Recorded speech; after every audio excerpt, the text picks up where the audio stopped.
You are listening to Fantha Tracks. Because of the following special program, Wonder Woman and the Incredible Hulk will not be presented this evening.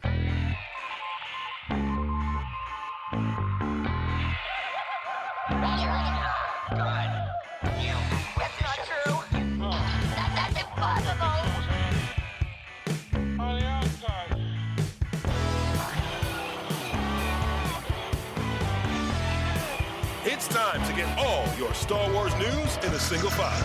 This is Making Tracks. Here are your hosts, Mark Newbold and Mark Mulcaster. It's not true. That's impossible. You're listening to Making Tracks as we head back to the Town Hall at Fordingbridge for Farthest From 25 in December 2023, as Dave Tree and Luke Coffey-Bainbridge sit down to discuss Luke's work with No More Heroes and much, much more on this special episode of Making Tracks. Good afternoon, everybody. Welcome to the No More Heroes custom action figure set presentation. My name's Dave. Joining with me is Luke Coffey-Bainbridge. And really, the next sort of few minutes is just like a general overview of the pain and torture I put Luke through, who's the person who fastidious, just literally relentlessly like painting. So for the benefit of anybody who doesn't know, Luke is an action figure customizer and painter. He does it full-time as a professional job. And we have produced, I'd like to say 4 sets, but the reality is it's actually like 6 sets. It is now, yeah. Done Action Force ones as well. These are custom action figure sets that we'll go into a little bit of the background idea behind it. But they are all using existing toys. Big global issues going on right now. There's a lot of wastage, there's a lot of excess plastic and things like that. What Luke and I have been sort of working on is actually what we feel is a very good, encouraging thing, and that's taking old toys and upcycling them. As we'll see in the presentation, we don't have like a huge amount of like pictures, but it's taking literally the knackered figures. So we're all at Farthest From, it's a vintage toy show, and you'll see quite often there are buckets of just old, broken, beaten up figures and things like that. And to be honest, for the most part, they just go from show to show to show to show, because everybody wants the best condition carded figure possible and things like that. What happens to all this other stuff? It's not going to disintegrate anytime soon. It's already like 40 odd years old.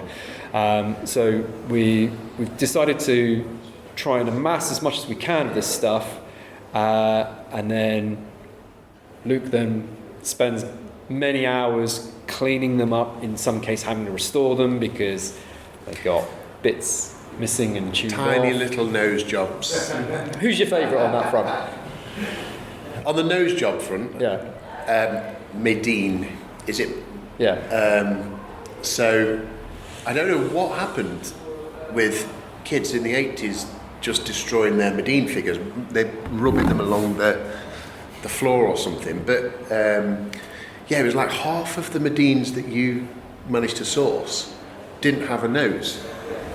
So I was like, right, we're going to have to get the tiny Dremel out, hole in the face, tiny bit of brass rod, and then sculpt a nose back onto the figure before we could paint it or anything. So that was an adventure in itself. So Luke is slowly conditioning me to be better at sourcing these things rather than going, yeah, that'll do, I'll send that to him, because there's been 1 or 2 on the Action Force ones. There's all like toes missing and you've had to redo feet and all kinds of bits and the Action Force ones, again, the kids were cruel in the 80s. They scraped Medine's face off and they chewed the fingers off the Action Force figures. Resculpting the hands or reinforcing the hands in some cases, and the feet. But no, it's fun. It's good. Wow. So all of this started back around April time, and Luke and I were like talking, and it started off principally as one action figure that we were looking to customise, and there was a German toy advert from back in the 80s where they were advertising the X-Wing fighter toy, but inside they repainted a B-Wing pilot in orange, and it's one of these like just very bizarre things that has never really been solved, that for whatever reason they needed to have a Luke X-Wing but they didn't have one, so they painted a B-Wing pilot to look like an X-Wing pilot in this. And very few people have, it's been out there for 40 years, but very few people have ever really like spotted it to then sort of like see, well, hang on a second, that's not right. So I approached Luke saying, do you think we could do a batch of these figures, batch of B-Wing pilots? I had about 10 or so knocking around, and they were all sun faded, and I just know that they're never going to sell. I've had them for the last 10 years, no one's ever bought them, I'm not likely to buy them now.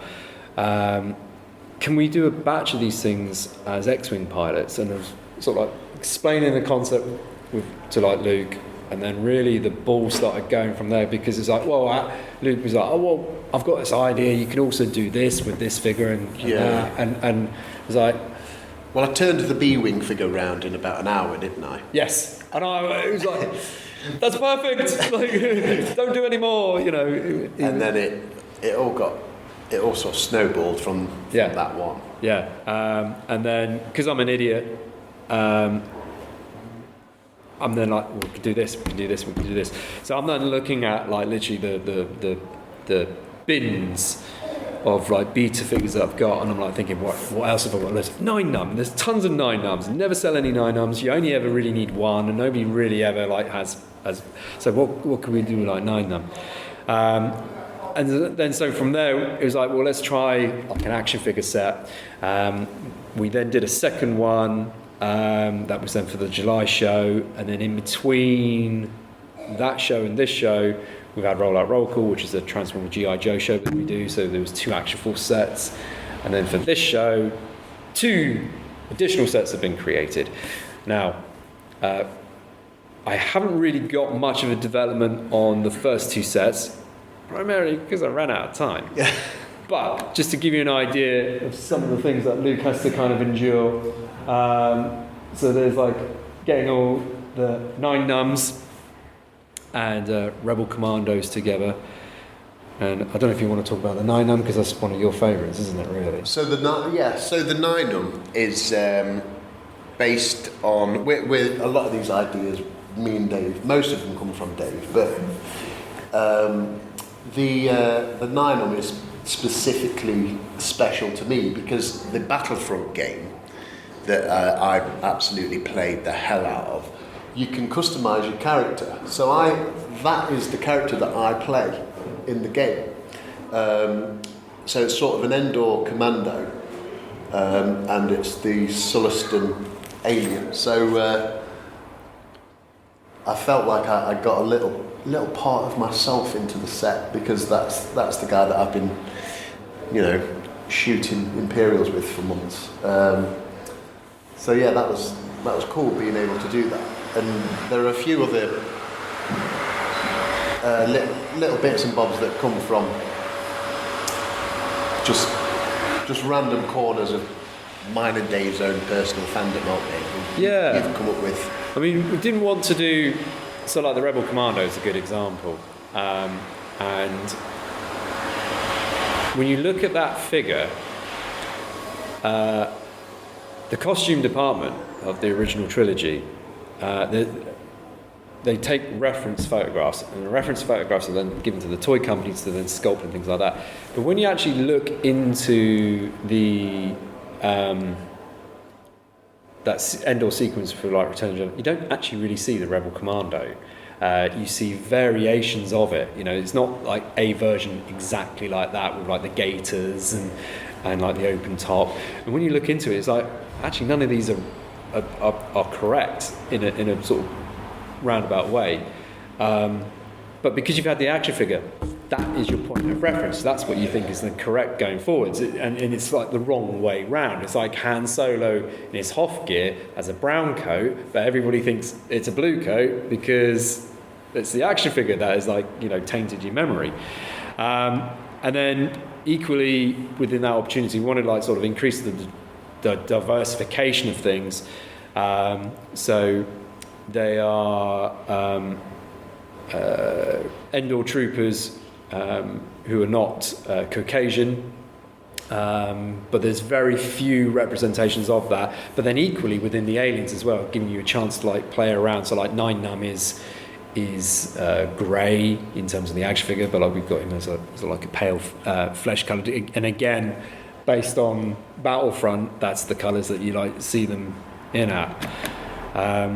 There's the Rogue Squadron pilot, which is a repainted B-wing, and that is, whilst it's one of the first, it's also still like one of my favourites. Yeah. This is where we had the discussion about, because my background has been in Games Workshop and hyper sort of detail painting, so it was really hard for me to get the Kenner style. And what I was originally doing, I was painting in the whites of the eyes and giving them a blue eye with a black pupil and thinking that people are going to like it. And Dave's like, we really need to do it the Kenner way. And I was like, what do you mean? And he's like, well, just do a line and a dot. Are you sure? I couldn't deprogram my thinking that wasn't enough. But when you see them all together like that, looking like, something that Kenner would have put out, I now can totally see why it was important to do that. But it was a really difficult thing to get out of, trying to strip things back rather than adding things. And now all of his Space Marines have just got like this. But there's it's underexposed, but a shot of the first series of figures. So going left to right, you've got the Rebel Commando. You've got the Code Slicer, we called this guy. We've got the Rogue Squadron pilot. Then the Nikto is Vizam. Vizam was actually a character in Return of the Jedi. So again, you think Nikto. Nikto is the associated name with that action figure, but it's also the associated name with that race. And then when you actually look at Jabba's entourage, he has several Niktos, and Vizam is the one that fired on the skiffs. So he was the one who got the sail barge cannon and was like firing, and that's when Lando then falls over the edge. So Vizam is that character. And then to the right, you got the Skiff Master. And so again, same with the Weequays, you got Weequay as the action figure, but Weequay as the race. And then on that first skiff that the heroes were on at the Battle of Carcoon, you've got the Skiff Master and the Weequay that we associate with the action figure. It's the first one in the pit, isn't he? I think he is. Yeah. He does the Wilhelm scream. That's it. So head first in. So we then started to have a little bit of fun on these, and some are generic characters like the Troop Builders one. So the Rebel Commando and the Rogue Squadron pilot aren't named, but we named the Code Slicer Mole Caster, and we named the Skiff Master Mortuma. Now these are little Easter eggs that I'll stick in, and we're trying to like butter up Pablo to then go, these things are canon, aren't they? Because the Skiff Master doesn't actually have a name. Every reference that you look up is just referred to as Skiff Master, even though Vizam's got a name and the Nikto, whatever he is, his name, but like the Skiff Master doesn't have one, so called it Mortuma, which is an Easter egg for Andrew Mortimer. And then Molecaster is Mark Molecaster from like the Rebel Legion. So like just having a bit of fun. Bowman's Green, who's downstairs, along with David, I can't remember his surname, produced a really cool print for the first set, done in the sort of style of Star Wars Weekly, as if you would, and I totally buy into this, that to me looks like, the comic that you would have had from Marvel like back in the day, in the Rogue Squadron scramble, they're running to like their fighters in the Yavin Hangar. I would like to do a print for each set, but David is incredibly busy, and it's finding a space that he can do it, but then also the funds to like do it with as well. We were so lucky to get that. Yeah, I think it's really just you just want to read it. Yeah. You would think it is a comic book just by looking at it.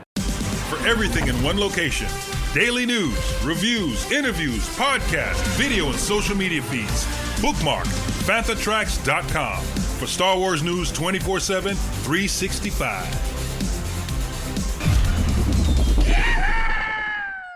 From there we went into like series 2, and again going back, because I've got ahead of myself, one of the inspirations for these other characters, so you've got things that you can course correct in the sense of like where I was saying the Rebel Commando, because people think the Rebel Commando, that's a bright looking figure. It's like, no, it's not. When you actually look at the props, it is a very light green that they're using, that's like, sort of like that spray camo and things like that. We were drawing inspiration from Palitoy, who were the distributors of like the Star Wars action figures in the UK. Now Palitoy had a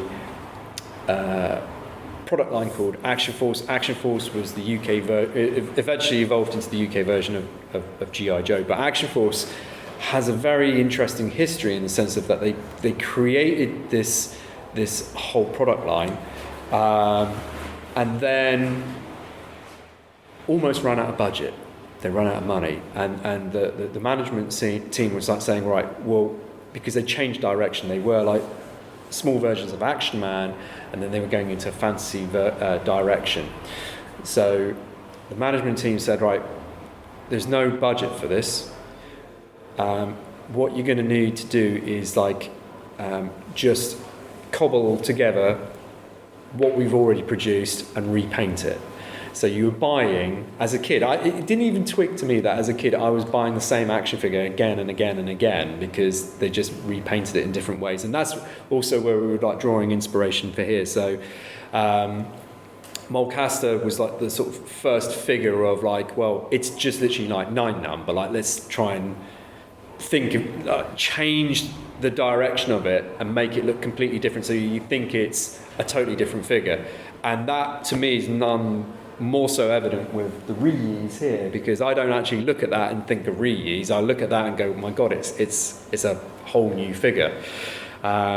So you've got here, going left to right, Jabba's bartender, because it's not a crazy thing to think that Jabba's drinking, because R2-D2's serving drinks with his like little trolley, and came up with a silly backstory that he doesn't trust. He's the best cocktail maker in the galaxy, but he doesn't trust anybody else to know his secret recipes, and that's why he only works with droids to like serve his drinks. You've got Imperial Commander, and again, you've got the black original action figure of that, but you had like the olive green versions of it, you had the grey versions of it, so ripe for repaints and stuff like that. ISB.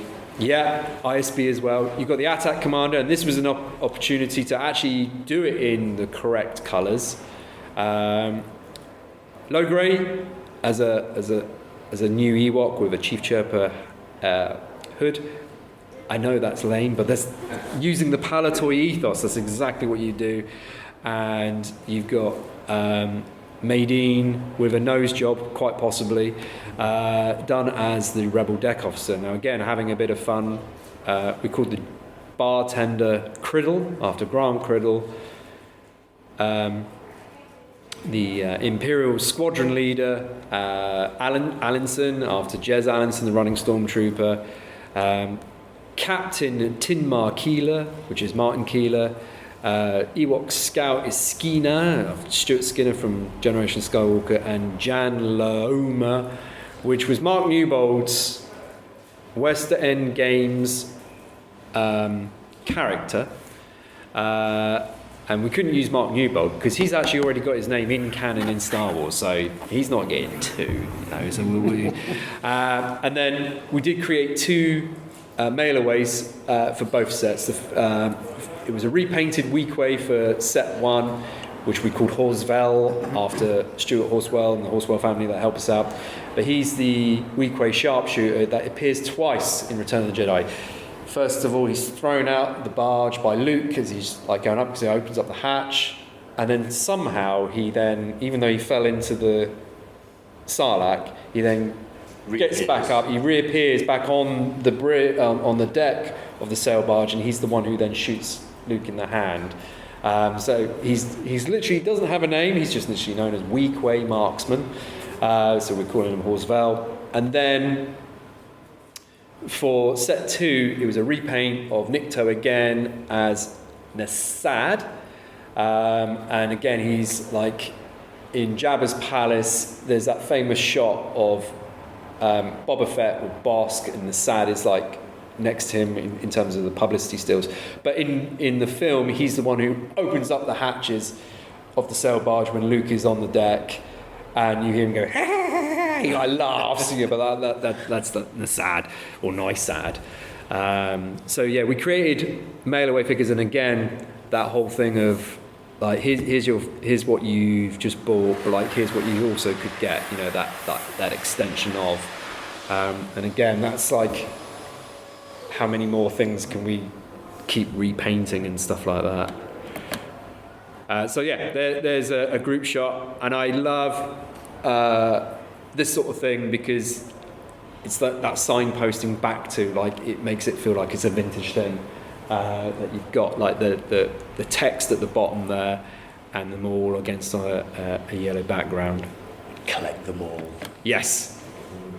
So for Series 3, a whole bunch of new characters again, and going through each one, we've got the Imperial Army Trooper, the Mon Calamari Fleet Officer, Jabba's Pit Fighter, the Coruscant Guard, and Jiran, and just sort of giving a little bit more insight. And this gives you a bit more of an idea of some of the development here. So this is actually the first pass of the Imperial Army Trooper, because we were sort of going between the Army Troopers that you see in Andor. They're on Ferrix, they're also on Aldhani as well. You've got the Troopers in Solo, and it's trying to like find that sort of like happy medium between the two.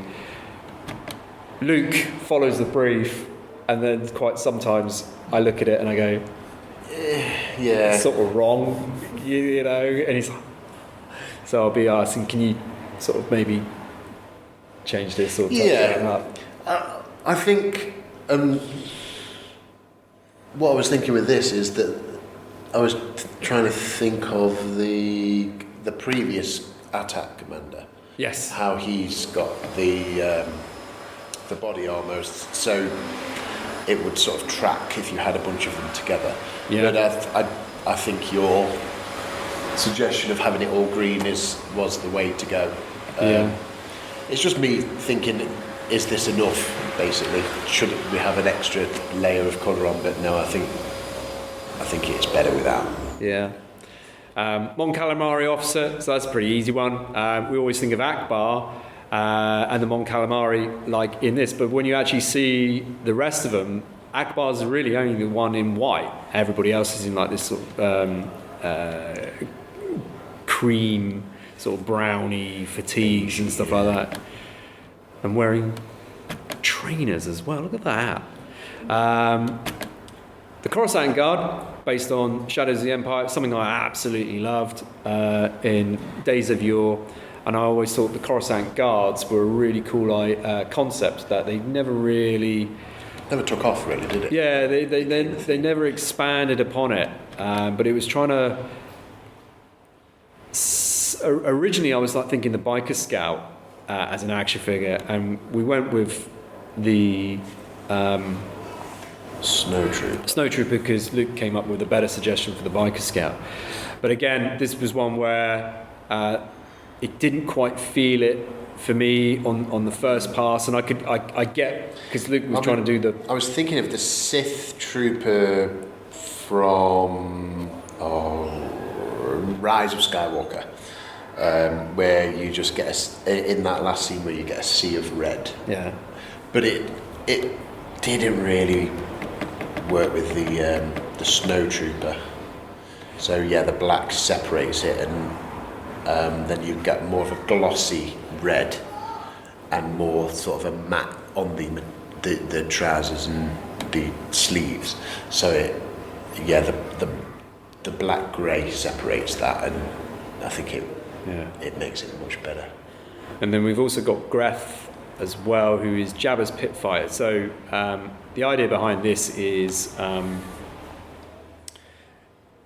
looking at how Jabba liked to entertain himself. He would feed people to the Rancor, and he would, he's a crime lord, he'd be extortion and stuff like that. It's not too far of a stretch of an imagination to think that he's got his own kind of, champion, to like, and you saw it in Mandalorian at the start of season 2. You got the, and it was a crime boss. He kind of sat there. He was kind of sort of very, oh, you're disrespecting me kind of thing. But like, it was his Gamorrean guards that were like fighting and what have you. So thought of doing a pit fighter for Jabba, because he may even just be throwing them down into the pits, because that is a pit. The Rancor comes from one gate opening. That's not where the Rancor lives. So anything could be like going on in that pit. So it could be disputes or people that owe money to Jabba.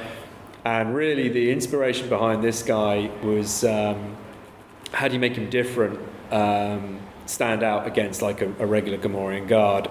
And straight away I was thinking of can't remember the character's name, but like from Hobbit. It was a simultaneous text, wasn't it? Yeah. And then if you could get like the sort of scar down him where he's like the white orc and what have you, and then give him slightly more ornate detail on his armour compared to the vintage figure, and you get something that's... I thought it'd be a really good idea on this to put studs on the belt. And then when I had to paint a whole bunch of them, I realised it wasn't such a good idea.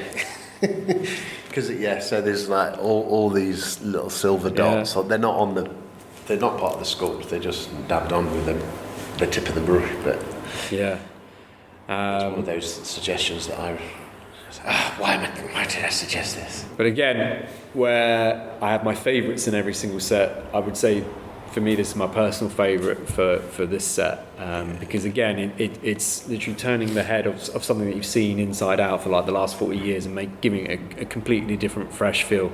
And that really is the idea behind all of this, is giving all of these knackered, tired figures a chance to shine again, to like be on display on shelves and that.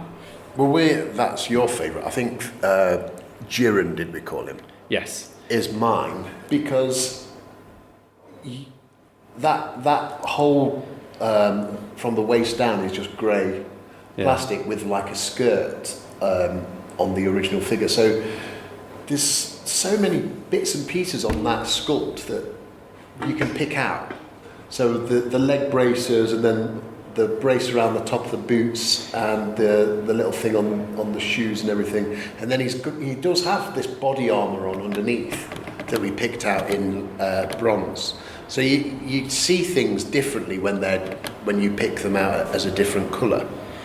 And so I've never really considered that figure before, but now I actually really love the sculpt. Yeah, and Jiren is the other animal keeper. So when the Rancor is slain by Luke, Jiran is the first one to like have a go at Luke, and then the Rancor keeper pushes him out of the way and starts crying, and then he's like consoling him as he goes. So Jiran is a named character. They've only ever done this version of him in the Legacy back in 2009, and he is an awesome figure, but like they've never really gone back and explored this. And as like Luke was like saying, there's very little reference photos of the figure, but like you do have these characteristics of like the leg bindings, which Luke was able to like pick out and then add in on Klaatu. So it's giving it a whole new sort of version, so to speak. And they're already on the figure. They're not painted. Yeah. You would never see them because he's wearing a skirt. So this is at this point there's a slide because I didn't get time, but we got the mail away figure here. So we have a rebel smuggler, so reuse, and this is the only one we've really sort of like tampered with, because we've given him an X-wing chest panel, but that is Survivey. So going back to like the Easter eggs, we've called the pit fighter Gref, and that's after Thorsten Gref, who's a German collector, and he was really the guy who was really pushing for the Rogue One, the repaint of the B-wing pilot, because it is from Germany. And then Survivey is Craig Spivey from Generation Skywalker. And this shot is a little bit of a glimpse of some of the other work that goes on. Her name's just like popped up, but Chloe does all of the graphics and photography for the boxes. We didn't want you to have these things and go, oh, there you go, give some money. You got to have a little bit of theatre with it. So Chloe has managed to design and then get printed, and again it's a lot harder than you might realise, because when you're doing low volumes, nobody wants to, if you're doing 5,000 of these things, oh yeah, we can help out, but the moment you say you do about 30, they're like, no. So it's very difficult to like find suppliers and then work with those and then deliver what it is that you want to do, and she's very skilled and adept at that. But she does all the photography, and then the boxes. Oh, I did have him. Sorry. So there you go. There's Survivey. So he's done as an X-wing pilot, and Luke did a press mold. We press molded the panel, so that is an actual. Everything's in the same place as it would be on the Luke X-wing figure. Yeah. For continuity, and it just gives that. Cause it already sort of looks like a flight suit. Yeah. So it just gives it that feel of being. He's in the rebellion, and he might have borrowed some equipment from them, but he is a rebel smuggler rather than, in with the elites, the bad guys or something like that. He does the dirty jobs. If you want to be part of the action, visit fanthatracks.com, or be sure to comment, like and share on our social media feeds at Fantha Tracks. Send in your listeners' questions by emailing radio@fanthatracks.com. Subscribe, leave a review, preferably a 5-star one, on Amazon Music, Audible, Apple Podcasts, Google Podcasts, Spotify, or your podcatcher or smart speaker of choice. And as always, thanks to James Semple for composing the Fantha Tracks intro, Adam O'Brien for our Making Tracks opening music, and Mark Daniel and Vanessa Marshall for our voiceovers. Tune in to Good Morning Tatooine. It's live Sunday evenings, 9 o'clock UK, 4 p.m. Eastern, 1 p.m. Pacific, on Facebook, YouTube and Twitch. And check out our Fantha Tracks Radio Friday night rotation every Friday at 7 o'clock UK time for new episodes of the Fantha from Down Under, Planet Layer, Desert Planet Discs, Start Your Engines, Collecting Tracks, Cannon Fodder, and special episodes of Making Tracks, and every Tuesday at 7 o'clock UK time for your weekly episode of Making Tracks. And remember, fanthatracks.com, our social media feeds, Fantha Tracks TV and Fantha Tracks Radio are absolutely